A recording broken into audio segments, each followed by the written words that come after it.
Happy Thursday, everybody. Good morning to you. My name is Tim Harris. It is 10 o'clock. It's time for 10 with Tim. Thank you for being with me. Thank you for being in the Word of God. Thank you for jumping into Deuteronomy with me. We are in chapter 3 today. We go verse by verse, and we're in Deuteronomy chapter 3. Chapter 3 begins where chapter 2 leaves off. You could even say that for the most part, it's just a continuation of the sermon, the narrative that Moses is telling to the new generation of Israelites. He's, of course, giving them their history, the abbreviated version so that they understand how they will live as inheritors of the promise of God. It's beautiful, really. Chapter 3 begins with the defeat of Bashan and their ugly King Og. We find out at verse 11 or so that King Og is actually one of those leftover giants. We talked about those, was that yesterday or the day before? We talked about the giants in the land, and King Og was like the last of the giant Mohicans, whatever. His bed, it says, they still got his bed, which was like 13 feet long. So who knows how big this dude was, but he had this big old bed, and they saved his bed and put it in the town of Rabbah at like the Ripley's Believe It or Not Museum, whatever.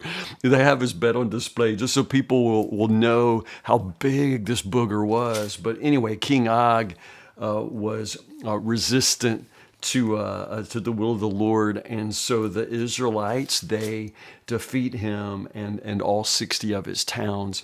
That's what you find in the first bit from verses 1 to about verse 11. What we're seeing here, as I said yesterday, God literally waited until all the old fighting men were gone, and so now there's this whole new season of victory and battle, but it's the young guys, it's the rising generation of faithful young people who will believe the promise of God and will go fight in the name and in the strength of the Lord. And so in that context, nothing can defeat them. Nothing can defeat God when he is on the move. Verse 12 and following, you start getting the land division east of the Jordan. We think of the promised land just, cross the Jordan and then you're there, but there is what's called the Transjordanian territory, and that's the part of the promised land that's on this side. It's what you get to first, and that was, I believe, given over to Reuben, Gad, and Manasseh, I think, those tribes. But there is a condition. Moses says, okay, y'all can have this section of the promised land, but you're not at home until everybody's at home. You're not at rest till everybody's at rest. So don't go in there now and put your feet up. You just stay with us. You can come back and take yours when everybody else gets theirs. I like that, because, Reuben, Gad, and Manasseh, those people are thinking, gosh, good. It's so good to be home. so good to get ours first. But that's not how it works, and honestly, I don't think that's how anything works. You just consider others, and we're in this together. And even though it could be said that they are entitled to just take what's theirs and let everybody else go get what's coming to them, that's not how it works when you are part of a people, part of God's people. You are in this together. They remain united. They fight together until everybody all at once can be at home and be at rest and be at peace.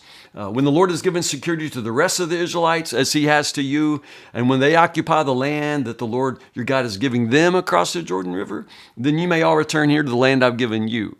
So this is yours, but not yet. Wait till everybody else gets theirs too. What follows there is a prayer of Moses, which is real interesting. He has words for Joshua first. Do not be afraid of the nations. Just encouragement to Joshua. Be strong and courageous. That kind of language for Joshua. You've seen what God has done to these two kings. Don't you know he's going to do it again and again and again? Everywhere you put your feet, God's going to fight for you. Again, words from Moses as he continues to mentor and encourage young Joshua. But then Moses goes back to prayer. He's talking to the Lord, and throughout the stories in the Exodus, through Numbers and Deuteronomy, there are these several moments where you get the private moments of Moses with God. But this one's interesting. And Deuteronomy is interesting because you get Moses' perspective on these things. But he's going back to God to beg one more time to see the promised land, to not just to see it, but to step into it.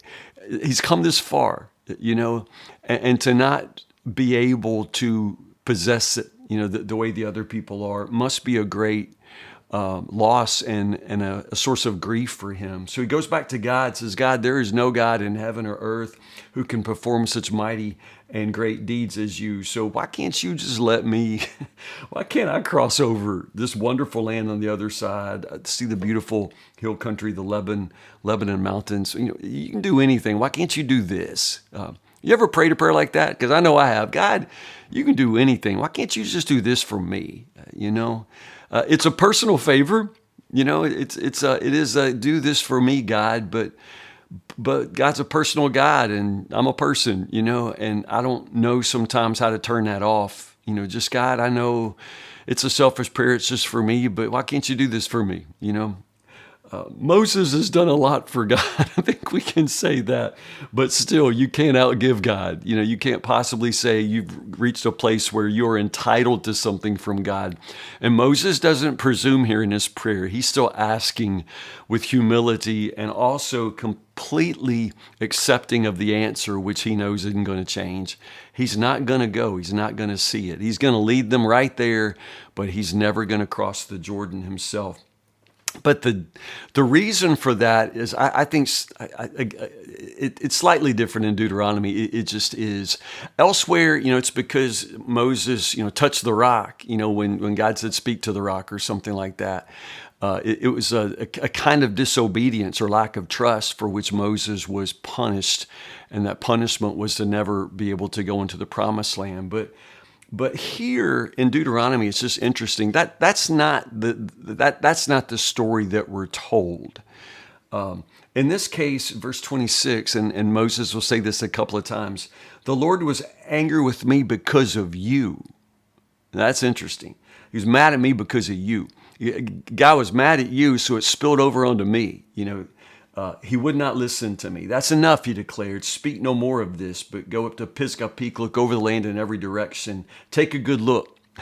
I'll let you see it, but I'm not going to let you experience it. And Moses understands that because God's mad at the people. And so what is that about? That's very complicated. And I think indeed Moses is this really interesting figure in Scripture because he often points beyond his role, as the deliverer of God's people. In this particular instance, he's kind of a preliminary suffering servant, like from Isaiah, where the Lord has laid upon him the punishment of us all. Moses here, in this language in Deuteronomy, is in some ways punished for the sins of others. It's a kind of innocent suffering. But it's a suffering on behalf of others. Now, there's no indication that he is, not going so that they can go. It's not that he's not a full-blown Christ figure here. But there is this sense in which he is suffering simply out of identification with, and in some ways, in solidarity with the people. He is associated with the faithless people that he has led, and for that reason, he will perish on the other side of the Jordan with them. Again, you can argue about the fairness of that, but again, it's that suffering servant kind of idea. It's what a leader does. It kind of goes down with the ship, so to speak. But also in every single sense of the word, it's just God's will for Moses. God has a purpose for Moses to take them this far, and then Joshua will continue forward. We can all wish that we could just do it all. I know that in my life, I am called to Woodburn Baptist Church, which is my joy and my pleasure, but I'm only called here for a season. I hope it's forever, but I know that it's not. And one day I will get to the place where I am intended to stop and pass it off to somebody else, and that's not even punishment, it's just the way God works, He's called me for a purpose, and when my work is done, he will call me home, and when Moses' work is done, he gets called home. I think it's complicated. I think it's interesting. I also think there's a beauty to it. I really see beauty with it. But in this case, again, this idea of Moses as a suffering servant. In Deuteronomy, you'll see him in many sort of roles. He's sort of the suffering servant. He is a teacher, a preeminent teacher. He is a prophet, so to speak, and also an intercessor, which we've seen multiple times. So again, Moses is this character whose function sort of goes into all of these different roles. And for that, he's just an amazing man, an amazing leader. The Lord was angry with me because of you, it says there in verse 26. God tells him, I'm going to give them all the land, and you're going to see it, but you're never going to possess it. So we stayed in the valley near Beth Peor, and we'll pick up here tomorrow with chapter 4. Anyway, I love you guys. Thanks for reading with me today. I'll see you tomorrow. Read chapter 4, verses 1 to 31 for tomorrow. Have a great day. The hurricane's coming to Kentucky, apparently, so we're going to get some rain. I think tomorrow's going to be a gross day. So a great day to stay in and cuddle up with Deuteronomy, and that's where I'll see you, Lord willing, tomorrow at 10 o'clock. I love you guys so much. Have a great day.